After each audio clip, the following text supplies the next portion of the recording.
Father, what are you praying when you wash your hands?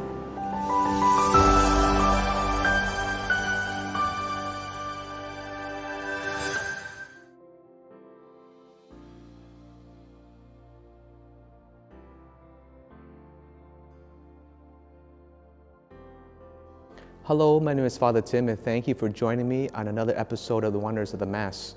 If you've been following along, we've just concluded the preparation of the altar and the presentation of the gifts. At this moment, you would see Father bowing profoundly, and he says a quiet prayer which we would never hear him say out loud, which is, "With humble spirit and contrite heart, may we be accepted by you, O Lord, and may our sacrifice in your sight this day be pleasing to you, Lord God." And right before the consecration, he goes to the side of the altar where he does a very simple yet basic action. And this simple and basic action signifies a very deep spiritual meaning. He purifies or washes his hands.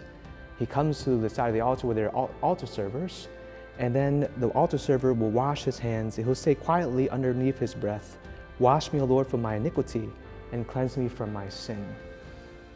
In today's world, we worry a lot about cleanliness, but notice the words that the priest says. It has nothing to do with bodily cleanliness. He says, "Wash me, O Lord, from my iniquity, and cleanse me from my sin." Hence, this ritual purification reminds the priest of his interior dignity and how he needs to be pure so that the hands in which will hold the very body and blood of Christ will be pure and consecrated to him only. This washing of his hands is symbolic. It reminds the priest of his own sinfulness and his own need for God's mercy.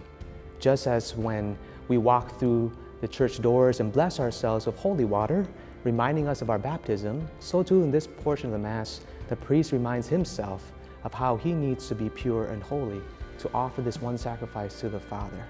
While this simple gesture of the priest washing his hands feels like it has nothing to do with you who are sitting in the pews, you can unite yourself with the priest's prayer to recall that we all need Christ's purification and also this cleansing of our souls.